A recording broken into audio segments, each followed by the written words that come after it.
तो देखिए chemical equations जो हमारे पास है ना, केमिकल इक्वेशंस का मतलब कि जो भी हमने अभी तक पढ़ा है, रिएक्टेंट क्या होता है, प्रोडक्ट क्या होता है, तो हमारे रिएक्शन को इक्वेशन के फॉर्म में लिखना, उसी चीज को हम लोग क्या कहते हैं, केमिकल इक्वेशन कहते हैं। क्या कहते हैं? Chemical equation. Chemical equation. The method of representing पूछता है व्हाट इज केमिकल इक्वेशन, तो हम कहते हैं कि the method of representing, the method of representing a chemical reaction, a chemical reaction with the help of, with the help of, किस चीज के हेल्प से, किस चीज के हेल्प से, with the help of symbols and formula of the substances,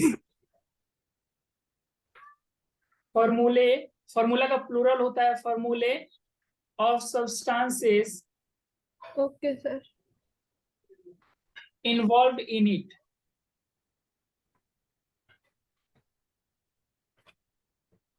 कोई दिक्कत? No sir.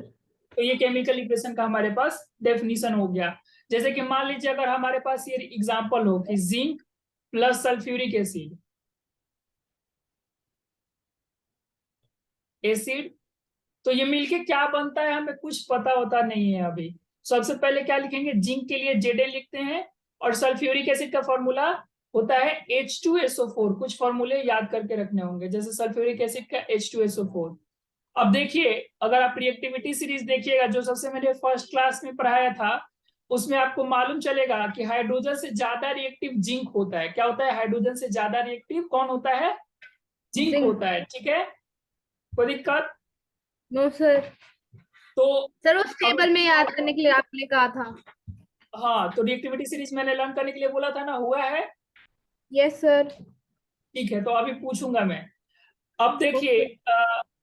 सबसे पहले मुझे ये बताइए कि Zn प्लस H2SO4 है, तो हाइड्रोजन से ज्यादा एक्टिव अगर जिंक है तो SO4 चला जाएगा किसके साथ? जिंक के साथ। SO4 का यस वैलेंसी कितना होता है? Zn SO4 को एक साथ जाना है। जल्दी से आप लोग बताइए, SO4 और Zn का वैलेंसी कितना कितना होता है? सर, Zn का होता है Zn का सर होता 2। है रिएक्टिविटी सीरीज में +2, और SO4 का निकालना पड़ेगा, ये याद है? सर -2 × 4। नहीं, SO4 का देखिए कौन से ग्रुप का है, सल्फर 6 ग्रुप का है मतलब। और यहाँ पे ऑक्सीजन का है, इलेक्ट्रॉन का चुंबक होता है, इसलिए ऑक्सीजन तो इलेक्ट्रॉन देने से रहा नहीं, वो हमेशा इलेक्ट्रॉन लेगा। तो इलेक्ट्रॉन यहाँ कौन देगा? सल्फर। तो वैलेंसी निकालते हैं SO4 के लिए। तो सल्फर कितना इलेक्ट्रॉन दे सकता है? 6 इलेक्ट्रॉन, और प्लस, और एक ऑक्सीजन 4 इलेक्ट्रॉन, 2 इलेक्ट्रॉन ले सकता है, तो 4 टाइम्स -2, क्योंकि 4 ऑक्सीजन इसलिए मैंने 4 लिखा है, इन सबको जोड़ देंगे तो 6 - 8 इज -2, मतलब कि SO4 का वैलेंसी कितना हो जाएगा? -2। अब देखिए इन दोनों को साथ में हमें बस लिखना है, Zn और SO4 को। तो अगर टेबल में ये कैंसिल आउट हो रहा है तो कैंसिल आउट कर देंगे 1 बार में और 1 बार में, और फिर क्रॉस मल्टीप्लाई कर देंगे, तो ये हो जाएगा ZnSO4। तो यहाँ प्रोडक्ट में हमारा बनेगा ZnSO4 और प्लस H2। तो इस तरीके से हम लिखते हैं, समझ आया? Yes sir. और इन इन दोनों चीजों को रिएक्टेंट कहते हैं, इन्हें प्रोडक्ट कहते हैं, ये तो पहले से ही पता होगा। Yes sir. कोई दिक्कत? No sir. और बैलेंसिंग का मतलब, बैलेंसिंग का मतलब हम समझते हैं, आई डोंट नो सर में। दोनों साइड रिएक्टेंट में और प्रोडक्ट में इक्वल नंबर ऑफ एटम्स होने चाहिए। जैसे ये देखिए, रिएक्टेंट में यहाँ 2 हाइड्रोजन है, तो प्रोडक्ट में भी 2 हाइड्रोजन है, एक सल्फर है, एक सल्फर है, 4 ऑक्सीजन है, 4 ऑक्सीजन है, एक जिंक है, एक जिंक है। तो इसका मतलब हम कहते हैं कि ये रिएक्शन कैसा है? बैलेंस्ड है। बैलेंस। कैसा है? बैलेंस्ड है। बैलेंस। तो बैलेंसिंग का मतलब होता है, बैलेंसिंग का मतलब क्या होता है? सर बैलेंसिंग का मतलब होता है equal number of atoms, equal number number of atoms present in both reactant and product, reactant and product. पूछता है कि ये जो बैलेंसिंग ऑफ केमिकल इक्वेशन है ये किस प्रिंसिपल पर बेस्ड है या फिर किस लॉ पे बेस्ड है, ठीक है। पूछता है कि ये बैलेंसिंग ऑफ केमिकल इक्वेशन किस लॉ पे बेस्ड है, तो आप बोलिएगा law of conservation of mass पे बेस्ड है। किस पे? Law of conservation of mass, कि जितना मास रिएक्टेंट साइड में है उतना ही मास प्रोडक्ट साइड में भी होना चाहिए, ठीक है। Okay sir. तो और मैं एक दो एग्जांपल्स आपको बता दूं, जैसे मान लीजिए कैल्शियम हाइड्रोक्साइड का फॉर्मूला होता है CaOH2। क्या होता है ये? Calcium hydroxide. अच्छा, हाइड्रोक्साइड इसका CaOH2 कैसे हुआ वो भी एक बार देख लेते हैं। जैसे हाइड्रोक्साइड का मतलब क्या होता है? हाइड्रोक्साइड का मतलब कभी भी आप याद रखिएगा कि OH होता है। क्या होता है? OH। तो ना ही हमें OH का वैलेंसी पता है, लेकिन Ca का तो वैलेंसी पता है। Ca और OH को एक साथ रखना है। हाइड्रोक्साइड का किसी के भी नाम में लगे तो समझ लीजिएगा OH आएगा। तो Ca का वैलेंसी कितना होगा? कैल्शियम कौन से ग्रुप में आता है? 2। तो वैलेंसी कितना हो जाएगा? +2। कोई दिक्कत? No sir. और OH का वैलेंसी कितना हो जाएगा वो निकालना पड़ेगा। ऑक्सीजन कौन से ग्रुप का होता है? 16 ग्रुप का। 2 इलेक्ट्रॉन चाहिए तो -2, और प्लस हाइड्रोजन 1 इलेक्ट्रॉन दे सकता है तो +1, दोनों को जोड़ेंगे -1, तो OH का वैलेंसी हो जाएगा -1। ये दोनों एक दूसरे के टेबल में नहीं आएगा तो क्रिस क्रॉस कर देंगे, तो ये हो जाएगा CaOH2। तो इसीलिए मैंने कैल्शियम हाइड्रोक्साइड के लिए क्या लिखा? CaOH2, ठीक है। और कार्बन डाइऑक्साइड OH कैसे आया? हाँ, कुछ नहीं। OH आया क्योंकि हाइड्रोक्साइड आयन है, कभी भी हाइड्रोक्साइड आएगा तो OH आएगा, ठीक है। Okay sir. अब ध्यान से ये देखिए कि अगर हमारे पास हाँ, तो अब क्रॉस मल्टीप्लाई कर देंगे तो ये हो जाएगा Ca और OH को ब्रैकेट में लिखते हैं क्योंकि दोनों में 2 से मल्टीप्लाई करता है और यहाँ नीचे 2 लिख देते हैं, इसीलिए यह हो जाता है, ठीक है। और मान लीजिए ये कार्बन डाइऑक्साइड से रिएक्शन करता है तो एक बहुत खतरनाक चीज बनता है, खतरनाक नहीं अच्छा, जिसे हम कहते हैं कैल्शियम कार्बोनेट। ये कैल्शियम कार्बोनेट का फॉर्मूला अभी आप याद कर लीजिए, बार बार आएगा ये कैल्शियम कार्बोनेट। हमारा दांत जो होता है ना ये इसी से बना होता है, इसी कैल्शियम कार्बोनेट से हमारा दांत बना होता है। इसे हम लाइम स्टोन भी कहते हैं। क्या कहते हैं? लाइमस्टोन। Limestone, limestone. और ये कैल्शियम हाइड्रोक्साइड पता है क्या होता है? No sir. अभी दिखाऊंगा कि ये कैसे बनता है। वो कोई कोई खैनी खाता है तो वो नहीं चूना लगाता है, तो कैल्शियम हाइड्रोक्साइड होता है, ठीक है। Okay sir. और ये CaCO3 बनता है और प्लस साथ में पानी भी बन जाता है। क्या बन जाता है? पानी भी बन जाता है। कोई दिक्कत? अच्छा देख लेते हैं बैलेंस है कि नहीं। इधर 2 हाइड्रोजन है, यहाँ भी 2 हाइड्रोजन है, 2 और 2 4 ऑक्सीजन हो गया। देखिए ये OH और 2 अगर लिखा हुआ है इसका मतलब कि ऑक्सीजन भी 2 है और हाइड्रोजन भी 2 है, ठीक है। Okay sir. तो यहाँ देखिए कि हमारे पास इस साइड 2 ऑक्सीजन और 2 ऑक्सीजन, ये 4 ऑक्सीजन हो गया, और यहाँ 3 और 1 4 ऑक्सीजन इधर भी हो गया। एक कैल्शियम है, एक कैल्शियम है, एक कार्बन है और एक कार्बन है, मतलब दोनों साइड ये रिएक्शन कैसा है? बैलेंस्ड रिएक्शन है। कैसा है? बैलेंस्ड। बैलेंस्ड रिएक्शन है। कोई दिक्कत? No sir. कोई दिक्कत नहीं। अच्छा अब ये देखते हैं ये कैल्शियम हाइड्रोक्साइड कैसे बनता है। एक क्विक लाइम आता है जिसे हम कहते हैं कैल्शियम ऑक्साइड, इसे क्या कहते हैं? Quick lime. मैंने एक्सोथर्मिक वाले में शायद बताया था क्विक लाइम के बारे में। तो ये क्विक लाइम में जब हम पानी डाल देते हैं ना, जिसे घर पेंट होता है, व्हाइट वॉशिंग इसी क्विक लाइम से होता है, तो ये बन जाता है CaOH2, कैल्शियम हाइड्रोक्साइड बन जाता है। क्या बन जाता है? कैल्शियम हाइड्रोक्साइड बन जाता है, ठीक है। कोई दिक्कत? No sir. और इसमें हीट भी निकलता है। क्या निकलता है? हीट निकलता है। समझ आया? Yes sir. समझ आया? Yes sir. और यही CaOH2। अच्छा जब घर यही कैल्शियम हाइड्रोक्साइड मतलब गीला चूना से घर अगर पेंट कर देते हैं तो कुछ समय बाद जो कार्बन डाइऑक्साइड एयर में प्रेजेंट होता है उसके साथ रिएक्ट करके, और देखिएगा पेंट करते समय तो वो गीला रहता है, लेकिन 1-2 घंटे बाद जब वो सूख जाता है तो एकदम सॉलिड हो जाता है। और छोटे छोटे बच्चे होते हैं तो इसको नाखून से निकाल के खाते भी हैं, क्योंकि उसमें थोड़ा नशा टाइप का हो जाता है, मालूम है आपको? Yes sir. हाँ, तो ये सब बात है। अब नेक्स्ट, अब आप आ जाइए कुछ और रिएक्शंस। अब सिर्फ रिएक्शंस पढ़ने और उन्हें बैलेंसिंग करना सीखना है, ठीक है? जैसे मान यस लीजिए, सर।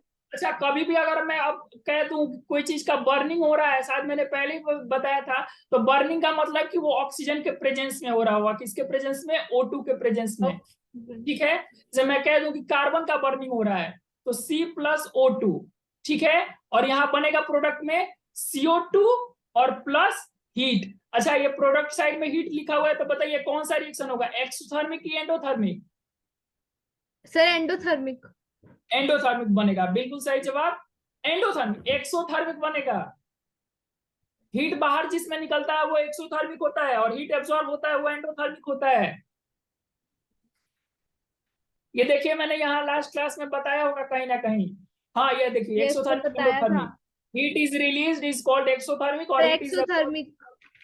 हाँ समझ रही हैं? तो ये CO2 बन गया। अब देखेंगे कि ये बैलेंस है, 2 ऑक्सीजन 2 ऑक्सीजन, 1 कार्बन 1 कार्बन, तो ठीक है ये बैलेंस है, कोई दिक्कत? No sir. Most important reaction आपको समझाएंगे, मोस्ट इंपोर्टेंट रिएक्शन, ये कई बार पूछा हुआ है रिएक्शन। इस रिएक्शन को एक आगे भी चैप्टर में हम लोग पढ़ेंगे। उस रिएक्शन का नाम है रेस्पिरेशन रिएक्शन। कौन सा reaction? Respiration reaction. Respiration reaction. देखिए रेस्पिरेशन रिएक्शन क्या होता है, C6H12O6, ठीक है? और ये ऑक्सीजन के साथ जब रिएक्ट करता है तो यहां पे बनता है CO2 प्लस H2O और प्लस एनर्जी, ठीक है? Okay sir. और ये एनर्जी बाहर निकल रहा है तो कौन सा रिएक्शन होगा, एक्सोथर्मिक की एंडोथर्मिक? Sir exothermic. एक्सोथर्मिक। तो पूछता है कि why respiration is considered as exothermic reaction, तो आपको बताना होगा because heat is released during the respiration. कोई ओके दिक्कत? सर। और नो इसे सर। बैलेंसिंग करने की बात रही तो बैलेंसिंग भी हम लोग अभी करने का ट्राई कर लेंगे, कोई दिक्कत? जैसे यहाँ 6 कार्बन है और यहाँ 1 कार्बन है, तो इसे 6 करने के लिए हम लोग यहाँ 6 से गुना कर देते हैं, ठीक है? मल्टीप्लाई कर देते हैं, ठीक है? Okay sir. और तो यहाँ कार्बन कितना हो गया, 6 हो गया। और हाइड्रोजन देखिए यहाँ 12 है और यहाँ 2 है, तो 12 हाइड्रोजन करने के लिए क्या करेंगे, कितने से गुना कर देंगे, 6 से, फिर 12 यहाँ भी से। गुना कर देंगे। आया समझ? Yes sir. और प्रोडक्ट साइड में ऑक्सीजन देखिए, ये 2 लिखा है, ये 6 लिखा है, तो मतलब यहाँ 6 लिख दिया ना, तो मतलब दोनों में मल्टीप्लाई हो रहा है, कार्बन में भी मल्टीप्लाई हो रहा है और ऑक्सीजन में भी। तो ऑक्सीजन कितना हो गया, 6 2 टाइम्स 12 हो गया, और यहाँ ऑक्सीजन कितना हो गया, 6 1 टाइम्स 6 हो गया, तो 12 और 6 18 हो गया। मतलब हमारा प्रोडक्ट साइड में ये 12 और 6 कितना टोटल हो गया, ऑक्सीजन 18 हो गया। कितना हो 18। गया, 18 हो गया, 18। कोई दिक्कत? No sir. और इस साइड आ जाइए, इस साइड है 6 + 2 8 ही है, तो हमें कितना बनाना है, 18। तो फिर देखिए इस कार्बन में हम मल्टीप्लाई नहीं करेंगे, इसे चूसा नहीं करते हैं क्योंकि इधर भी कार्बन गड़बड़ा जाएगा, तो इसमें कुछ मल्टीप्लाई नहीं करेंगे ऑक्सीजन को बैलेंस करने के लिए, सिर्फ और सिर्फ इसमें मल्टीप्लाई करेंगे, ठीक है? तो हमें चाहिए इधर कितना, 18, तो और 6 यहाँ पहले से है, तो 18 - 6 कितना होता है, 12। तो इस 2 को 12 बनाने के लिए हम लोग यहाँ 6 से मल्टीप्लाई कर देते हैं। आया समझ? Yes sir. अब एक और रिएक्शन देखिए, N2 + O2, ये मिलके क्या बनता है? अच्छा, इसमें हीट की आवश्यकता होती है, बाहर से हीट सप्लाई करना पड़ता है, तो ये एक्सोथर्मिक होगा कि एंडोथर्मिक होगा? एंडोथर्मिक। एंडोथर्मिक होगा। और यहाँ बनता है NO, क्या बनता है, NO। NO। देखिए 2 नाइट्रोजन है 2 ऑक्सीजन है, तो यहाँ 2 से मल्टीप्लाई कर देंगे तो नाइट्रोजन भी तो हो जाएगा और ऑक्सीजन भी यस तो हो सर। जाएगा, और ये बैलेंस भी हो जाएगा। क्या हो जाएगा, बैलेंस। बैलेंस। अच्छा, वो नेचुरल गैस भी नाम का एक चीज होता है, क्या होता है, सर क्या? Natural gas. Natural gas. Yes sir. ये जमीन में से निकलता है, ये मोस्टली Yes. इसमें मीथेन होता है। क्या होता है? Methane. कार में नहीं सुनी है? CNG, compressed natural gas. Yes, sir. Yes, तो उसी में sir. ये मीथेन होता है। मीथेन का फॉर्मूला होता है CH4। तो ये जब बर्निंग होता है ना, CH4+O2, जब इसका बर्निंग होता है तो हमें मिलता है कार्बन डाइऑक्साइड और प्लस वाटर और plus some amount of heat. कोई दिक्कत? No, sir. तो देखिए ये हमारे पास हो गया। हाँ, अब नेक्स्ट बैलेंस करने का बारी। एक कार्बन है, एक कार्बन है, 4 हाइड्रोजन है, 2 हाइड्रोजन है। हाइड्रोजन को जल्दी से 4 करने के लिए 2 से मल्टीप्लाई करती है, तो हो गया हाइड्रोजन कितना? 4। Sir. समझ आया? Yes, sir.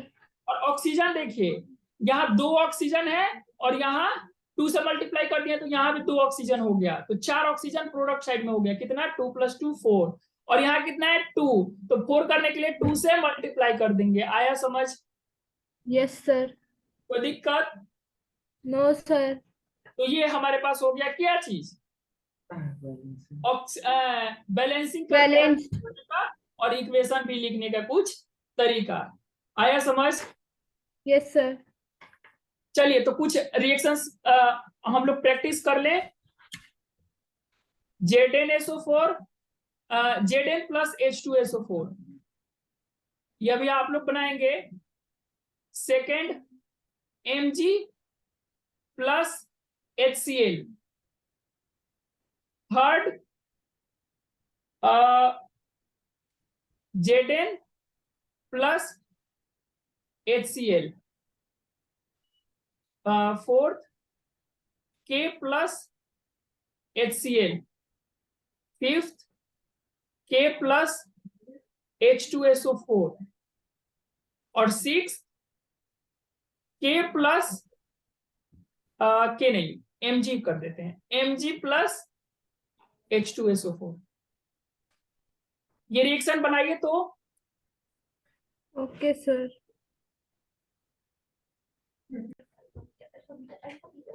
ओके, तो देखिए सबसे पहला H2S, हाइड्रोजन सल्फाइड। सल्फाइड का मतलब हाइड्रोजन और सल्फर का मल्टीप्लीकेशन हो रहा है। किसका किसका?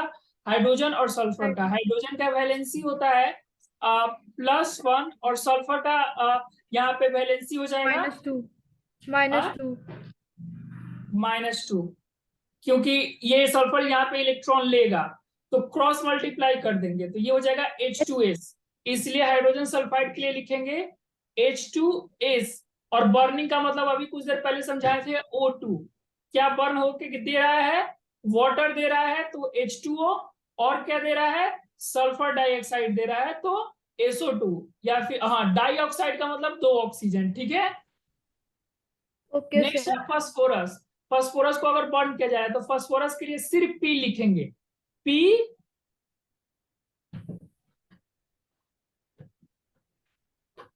इसके लिए लिखेंगे P प्लस और ऑक्सीजन O2।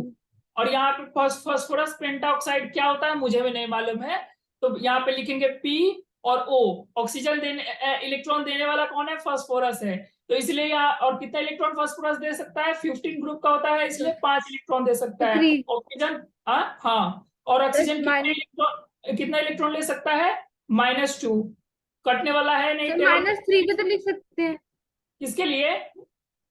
नहीं नहीं नहीं नहीं, तो -3 तो तब लिखेंगे जब फास्फोरस इलेक्ट्रॉन ले रहा हो। जब फास्फोरस इलेक्ट्रॉन दे रहा हो, क्योंकि ऑक्सीजन है यहाँ पे और ऑक्सीजन है इलेक्ट्रॉन का चुंबक, तो फास्फोरस का सब इलेक्ट्रॉन खींच लेगा।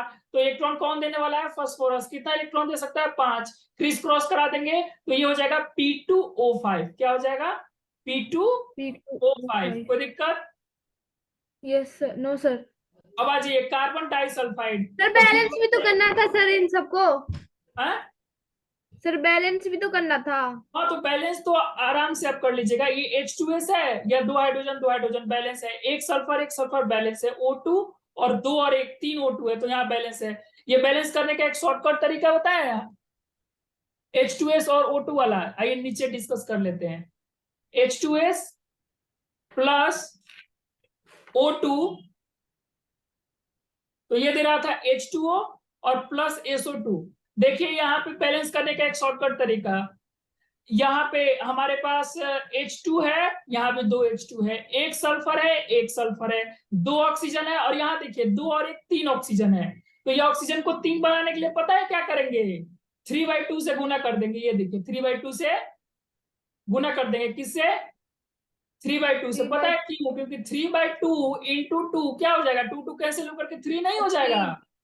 तो ये 2 ऑक्सीजन यहाँ पहले से था और 3/2 कर दिए। लेकिन ये तरीका सिर्फ एस्टिमेशन करने के लिए है, ये एक तरीका एक्चुअली सही नहीं है, क्योंकि ये कभी भी फ्रैक्शन यहाँ पे नहीं लिखते हैं। तो सही करने के लिए क्या करेंगे, बोथ साइड 2 से मल्टीप्लाई कर देंगे, तो ये हो जाएगा 2H2S, और प्लस और 2 और 3/2 में मल्टीप्लाई करेंगे तो ये 2 2 कैंसिल होकर के सिर्फ 3 रह जाएगा, तो 3O2 हो जाएगा।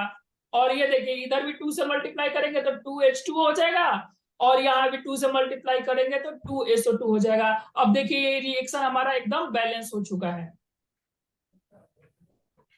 हो चुका है ना। सर मतलब हमने सर 2 को होल स्क्वायर कर दिया सर, होल 2 से स्क्वायर नहीं किया, मतलब रिएक्टेंट और प्रोडक्ट दोनों साइड, कैसे इक्वेशन में पहले होता था कि x + y = 5 होता था, तो दोनों साइड 2 से मल्टीप्लाई कर देते थे या 3 से, वैसे ही यहाँ भी 2 से मल्टीप्लाई कर दिया मैंने इक्वेशन के दोनों साइड। ये इक्वेशन है, और याद रखिए ये एरो छोटा नहीं देते हैं, ऐसे हमेशा बड़ा एरो देते हैं, ठीक है। Yes sir. समझ गए, यहाँ देखिए बैलेंस हो गया, 4 hydrogen 4 hydrogen, 2 sulphur 2 sulphur, 6 oxygen और 2, और 2 दोनों के 4, 4 और 2 6 ऑक्सीजन, यहाँ भी हो गया ना। Yes sir. अब आगे आ जाइए, दूसरा नंबर देखते हैं बैलेंसिंग। अच्छा इसे भी बैलेंस करना है, तो P+O2, सर P2 हो जाएगा ना सर। P+O2, और यहाँ हमारा बना क्या है, P2O5 बना है। तो सबसे पहले फास्फोरस को यहाँ 2 से गुना कर देते हैं, ऑक्सीजन को 5 बनाना है यहाँ कितना 2, तो 5 को 2 बनाने के लिए 5/2 से गुना कर देंगे, तो 2 2 कैंसिल होकर के 5 नहीं हो जाएगा।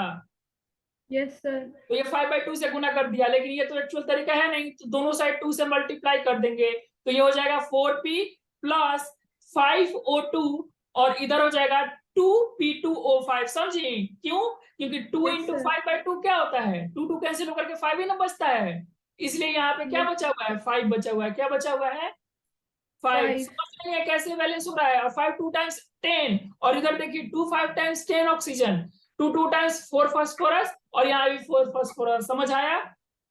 Yes, sir. तो ये बैलेंस करने का बहुत ही नायाब तरीका है, इसे सीख लीजिए, ये काफी आपका हेल्प करेगा आगे चल के, ठीक है। Yes, sir. अब आगे आ जाइए, तीसरा नंबर डिस्कस कर लेते हैं, कार्बन डाइसल्फाइड। कार्बन डाइसल्फाइड के लिए वही क्रिस क्रॉस कराएंगे, किसके लिए, कार्बन और सल्फर का क्रिस क्रॉस कराएंगे। कार्बन का वैलेंसी +4 और सल्फर का -2, टेबल से कट रहा है, काट देंगे 2 बार में, 2 एकम 2, 2 दूनी के 4। अब क्रिस क्रॉस करा देंगे, तो ये हो जाएगा CH2, तो यहाँ हो जाएगा CH2, और बर्न इन एयर का मतलब O2, और ये दे क्या रहा है, कार्बन डाइसल्फाइड, क्या दे रहा है, कार्बन डाइऑक्साइड, तो CO2, और प्लस सल्फर डाइऑक्साइड तो SO2। बैलेंस करने का जरूरत है हमारे पास, चलिए नीचे एक बार बैलेंस कर लेते हैं, CH2 + O2 को, CH2 + O2 क्या दे रहा था, CO2 और प्लस SO2, यही दे रहा था ना। Yes, sir. CO2 + SO2, चलिए बैलेंस कर लिया जाए। 2 सल्फर है, यहाँ भी 2 सल्फर कर दे, 2 से गुना हो गया, सल्फर के चक्कर में ऑक्सीजन भी यहाँ कितना हो गया, 2 2 टाइम्स 4 हो गया, और 4 और 2 6 हो गया, कोई दिक्कत। तो लेकिन यहाँ ऑक्सीजन कितना है, 2 है, तो इसे 6 बनाना पड़ेगा, तो 3 से गुना कर देंगे तो ये 6 बन जाएगा। तो ये देखिए अब यह बैलेंस हो चुका है हमारे पास, समझ रही हैं। Yes, sir. उस सल्फाइड का मतलब पता है क्या होता है, सिर्फ सल्फर। आप क्या क्या पता नहीं समझ ली है, CuSO2 लिख दी थी, है ना। Yes, sir.